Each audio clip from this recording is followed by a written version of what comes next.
السلام علیکم ورحمۃ اللہ وبرکاتہ۔ یوٹیوب کے channel guide to learning English میں آپ کا خیر مقدم ہے۔ میں ہوں محمد شہاب الدین ایک زبردست ویڈیو کے ساتھ۔ دوستو، آج میں بتانے والا ہوں انگریزی کی 4 ایسی غلطیاں جو بہت سے حضرات غلط فہمی یا کم علمی کی وجہ سے کرتے رہتے ہیں۔ اگر آپ انہیں جان اور سمجھ لیں گے تو کبھی ایسا نہیں کریں گے، اور اگر نہیں جانیں تو ہمیشہ وہی غلطی کرتے ہی رہیں گے۔ اس لیے آپ سے گزارش ہے کہ پوری ویڈیو دیکھیں تاکہ بات اچھی طرح سمجھ میں آ سکے۔ اور اگر آپ اس چینل پر نئے ہیں تو چینل کو سبسکرائب کر دیں، ویڈیو پسند آئے تو لائک کر دیں، اور زیادہ سے زیادہ اپنے دوستوں اور متعلقین کو شیئر کر دیں تاکہ ہر کوئی اس سے فائدہ اٹھا سکے۔ تو چلیے شروع کرتے ہیں۔ دوستو، اگر آپ ہمارے چینل پر نئے ہیں اور انگریزی سیکھنا چاہتے ہیں تو ہمارے چینل کے پلے لسٹ پہ جائیں، اور وہاں آپ کو ملے گا انگلش پڑھنا ایسے سیکھیں، یہ آپشن ملے گا۔ اس کی تمام ویڈیوز کو دیکھیں۔ اس کے بعد دوسرے نمبر پر آپ دیکھیں لیسن وائز ویڈیوز، وہاں آپ کو سلسلہ وار اسباق ملیں گے، 1 سے لے کر 72 تک ساری چیزیں آپ کو ٹینسز وغیرہ وہیں ملیں گے۔ آپ بہت حد تک انگریزی۔ دوستو، سب سے پہلی غلط فہمی اور غلطی یہ ہے کیو کے بعد یو کب پڑھتے ہیں۔ یہ ایک سوال ہے کہ کیو کے بعد جو کیو ہوتا ہے PQRST، تو کیو کے بعد یو کب پڑھتے ہیں، ایک سوال ہے۔ تو اس کا جواب یہ ہے کہ ایک قاعدہ ہے انگریزی میں کہ کیو کے بعد ہمیشہ یو آتا ہے۔ انگریزی کا یہ قاعدہ ہے کہ کیو کے بعد ہمیشہ یو لگتا ہے۔ جیسے مثالوں سے سمجھتے ہیں، کوشچن، دیکھیے کوشچن میں کیو کے بعد یو ہے، QUESTION۔ اس طرح کوئز، اسی طرح ریکوائر، دیکھیے ریکوائر میں بھی کیو کے بعد یو ہے، آئی ہے، RE آخر میں ہے۔ اس طرح کوالٹی، تو کوالٹی میں بھی دیکھیے کیو کے بعد یو ہے۔ یونیک میں بھی دیکھیے آخر میں کیو کے بعد یو اور ای ہے۔ تو یہ قاعدہ انگریزی کا ہے کہ کیو کے بعد ہمیشہ یو آتا ہے، یعنی کوئی بھی ایسا لفظ جس میں کیو ہو اور اس کے بعد یو نہ ہو، ایسا نہیں ہو سکتا۔ لیکن اس قاعدے میں تھوڑی سی وضاحت آگے یہ ہے کہ اگر کسی دوسری زبان کا، یہ تو انگریزی کے ساتھ خاص ہے کہ انگریزی کا یہ قاعدہ ہے کہ انگریزی کی زبان کا لفظ ہو تو اس کے ساتھ یہ قاعدہ ہے، لیکن اگر کسی دوسری زبان کا ایسا لفظ ہو جو کسی جگہ یا انسان کا نام ہو تو اس صورت میں یو لگانا ضروری نہیں ہے۔ اسی میں لوگ بہت غلطی کرتے ہیں اور بہت بڑی غلطی کرتے ہیں۔ جیسے مثال قطر ہے، قطر کے اسپیلنگ ہے QATAR، ایسے ہی لکھاتا ہے۔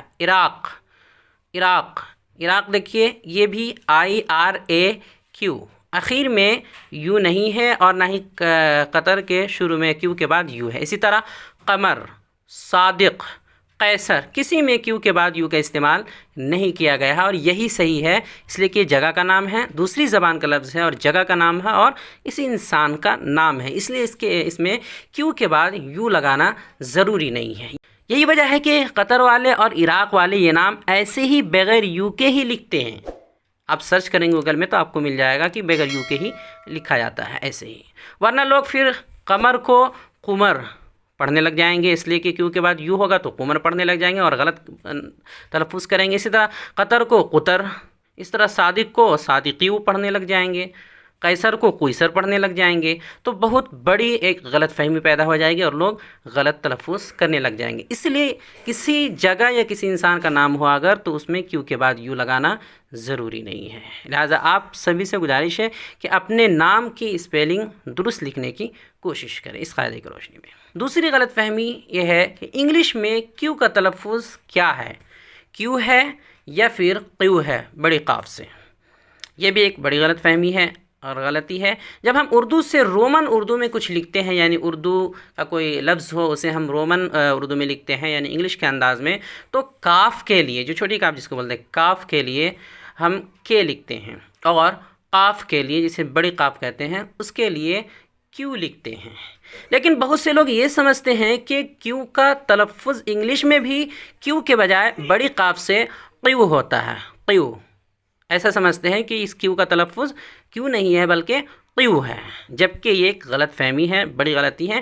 انگریزوں کے یہاں کے اور کیو کے تلفظ میں کوئی فرق ہی نہیں ہے، دونوں کا تلفظ ایک ہی ہے، تو کیو کا تلفظ کیو ہوگا، قیو نہیں ہوگا۔ لہٰذا کوئی بھی یونیک کو یونیک اور اسی طرح جو ہے کیوز کو قیوز اور موسک کو موسق اور کوشچن کو کوسچن پڑھنے کی غلطی نہ کرے، اس لیے کہ تلفظ جو ہے انگریزوں کے یہاں یہ کیو ہوتا ہے، قیو نہیں ہوتا ہے۔ بلکہ ہاں جب ہم اردو سے لکھتے ہیں تو کاف کے لیے کے لکھتے ہیں اور قاف کے لیے کیو لکھتے ہیں، یہ ہمارے لکھنے کا طریقہ ہے، لیکن انگریزوں کے یہاں تلفظ دونوں کا برابر ہے۔ آگے بڑھتے ہیں، اگلی بڑی غلطی ہے ڈبل لیٹر والے لفظ کو مشدد پڑھنا، یعنی ڈبل پڑھنا۔ اردو اور عربی میں اگر کسی حرف پر کسی لیٹر پر تشدید ہو تو اسے مشدد یعنی ڈبل پڑھتے ہیں، جیسے ٹکر۔ اردو میں تشدید باضابطہ لکھا نہیں جاتا لیکن اسی طرح تلفظ کرتے ہیں، ٹکر ہوتا ہے، مانا جاتا ہے۔ رسی، اسی طرح مدون، مخفف وغیرہ وغیرہ۔ تو دیکھیے کاف میں، اسی طرح سین میں، اسی طرح واو میں، اسی طرح فا میں تشدید ہے، اسی لیے سب ڈبل پڑھا جا رہا ہے۔ ٹکر، رسی، مدون، مخفف۔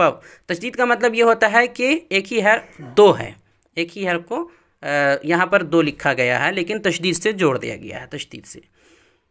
لیکن انگلش میں اگر ایک جگہ دو لیٹرز ہوں، یہ تو تھا اردو عربی کا معاملہ، لیکن انگلش میں اگر ایک جگہ دو لیٹرز ہوں تو انہیں مشدد یعنی ڈبل نہیں پڑھتے ہیں۔ اگر آپ ڈبل پڑھیں گے تو غلط کہلائے گا۔ جیسے کچھ مثالوں سمجھتے ہیں، APPLE، یہ اس میں دیکھیے ڈبل پی ہے تو اس کا تلفظ مشدد یعنی ڈبل نہیں ہوگا، اسے ایپل نہیں پڑھیں گے بلکہ ایپل یا ایپل پڑھیں گے، ایپل یا ایپل پڑھیں گے۔ اس طرح اگلا ہے DADDY، اسے ڈڈی نہیں پڑھیں گے، کوئی ڈڈی نہیں بولتا ہے، ڈیڈی، ڈیڈی۔ تو دیکھیے ڈبل ڈی ہے لیکن تلفظ صرف ایک ہی کا ہو رہا۔ اس طرح اگلا ہے LITTLE، لٹل، اسے کوئی نہیں پڑھتا لیکن بہت سے لوگ جو نئے ہوتے ہیں وہ ڈبل پڑھنے کی کوشش کرتے ہیں، تو یہ لٹل ہے، لٹل۔ اس طرح فنی، فنی نہیں بولتے ہیں، FUNNY، ویسے تو لکھا ہوا ہے ڈبل این ہے لیکن ڈبل این کا تلفظ نہیں ہوتا، صرف ایک ہی کا ہوتا ہے، تو اسے پڑھتے ہیں فنی، فنی۔ اس طرح ہری، ہری۔ اس طرح انر، دیکھیے ڈبل این ہے، انر نہیں بولتے ہیں، انر۔ اس طرح آفر، OFFER، آفر، اسے کوئی آفر نہیں بولتا۔ تو یہ نئے لوگ ہیں، ان کے لیے غلط فہمی ہوتی ہے کہ ایپل یعنی ایپل کو ایپل کہہ دیتے ہیں، کبھی کبھی لٹل کہہ دیتے ہیں، ہری وغیرہ تشدید کے ساتھ بولتے ہیں، جبکہ انگلش میں تشدید ہوتا ہی نہیں ہے، مشدد ہوتا ہی نہیں ہے، ڈبل نہیں پڑھتے ہیں کسی لیٹر کسی حرف کو۔ آگے بڑھتے ہیں، اگلی غلط فہمی یعنی جو چوتھی غلطی ہے وہ ہے انگلش میں ٹو کے بعد ING فارم کا لانا۔ ہم بچپن سے یہ سنتے آئے ہیں کہ ٹو کے بعد TO2 اس کے بعد ہمیشہ ورب کی فرسٹ فارم یعنی پہلی شکل آتی ہے، ING فارم یعنی چوتھی شکل نہیں آ سکتی ہے۔ ٹو کے بعد جب ہم لائیں گے ورب تو ورب کی پہلی شکل کا استعمال ہوگا، ING فارم کا استعمال نہیں ہو سکتا، ہم یہی سنتے آئے ہیں۔ یہ بات اس طرح سے کہنا غلط ہے، اسے تھوڑا سا بدل کے کہنا چاہیے، اس لیے کہ ٹو کے بعد اکثر فرسٹ فارم ہی آتا ہے، یہ تو پتہ ہے، لیکن اکثر کی بات ہے، ہمیشہ نہیں ہے۔ ٹو کے بعد اکثر فرسٹ فارم آتا ہے، ہمیشہ نہیں، کہیں کہیں ING فارم بھی آتا ہے ٹو کے بعد، اور بہت سے لوگوں کو یہ پتہ نہیں ہوتا ہے، اس لیے میں آج بتاؤں گا، اس لیے غلط فہمی ہوتی ہے۔ اور ایسا اس لیے کہ ٹو کا استعمال دو طرح سے ہوتا ہے، ایک ٹو انفینیٹیو کے طور پر یعنی جس کو کہہ سکتے ہیں مصدر بنانے کے لیے ٹو کا استعمال ہوتا ہے، اور دوسرا پریپوزیشن کے طور پر یعنی صلہ وغیرہ کے لیے۔ تو جب مصدر بنانے کے لیے ٹو آئے، ٹو انفینیٹیو جس کو بولتے ہیں، تب تو اس کے بعد ورب کی پہلی شکل ہی آئے گی یعنی فرسٹ فارم ہی کا استعمال ہوگا۔ لیکن اگر کسی لفظ یا فریزل ورب، جو فریزل ورب استعمال ہوتا ہے جس کے ساتھ صلہ کے طور پر ٹو کا استعمال ہوتا ہے، تب اس صورت میں اس کے بعد ٹو کے بعد کوئی بھی اسم یعنی نون کا استعمال کر سکتے ہیں، اور ING فارم بھی کبھی کبھی اسم بنتا ہے، نون بنتا ہے، نون کے طور پر اس کو استعمال کرتے ہیں، یعنی مصدر کا معنی دیتا ہے۔ تو جس طرح اور دوسرے نون ہوتے ہیں، اسم ہوتے ہیں، اس طرح ING فارم کے ساتھ بھی نون بن جاتا ہے، تو ہم وہاں پر ING فارم کا بھی استعمال کر سکتے ہیں ٹو کے بعد۔ جیسے کچھ ایسے الفاظ جن میں ٹو لگ کر ہی آتا ہے، چونکہ پریپوزیشن کے طور پہ استعمال ہوتا ہے صلہ کے طور پر، تو کچھ ایسے الفاظ بتاتے ہیں جن کے ساتھ ٹو لگ کر ہی آتا ہے، جیسے لک فارورڈ ٹو، قوی امید رکھنا یا کرنا، دیکھیے اس کے ساتھ جو ہے ٹو لگ کر ہی آتا ہے، تو ٹو لگ کر آتا ہے فریز کے طور پہ یہ استعمال ہوا ہے، یعنی کہہ سکتے ہیں پریپوزیشن کے طور پر یہاں پہ استعمال ہوا ہے، اور ایک صلہ کے طور پر، تو اس کے بعد آپ کسی بھی نون کا استعمال کر سکتے ہیں، اور نون پھر آئی این جی فارم بھی ہوتا ہے تو آئی این جی فارم کا بھی استعمال کر سکتے ہیں، جیسے ایک مثال I look forward to hearing from you, دیکھیے یہاں پر ٹو کے بعد آئی این جی فارم آیا ہیئرنگ فرام یو، مجھے آپ کی جانب سے سماعت یعنی سننے کی قوی امید ہے۔ اس طرح دوسرا لفظ ہے آبجیکٹ ٹو، اعتراض ہونا یا اعتراض کرنا، مثال ہے do you object to working on Sunday, دیکھیے آبجیکٹ ٹو کے بعد ٹو لگا ہوا ہے، ٹو ہے یہ آبجیکٹ ٹو پورا، اس کے بعد working I N G form کا استعمال ہوا ہے، ترجمہ ہے اتوار کو کام کرنے میں آپ کو کوئی اعتراض ہے، یعنی آپ کو کوئی اعتراض تو نہیں۔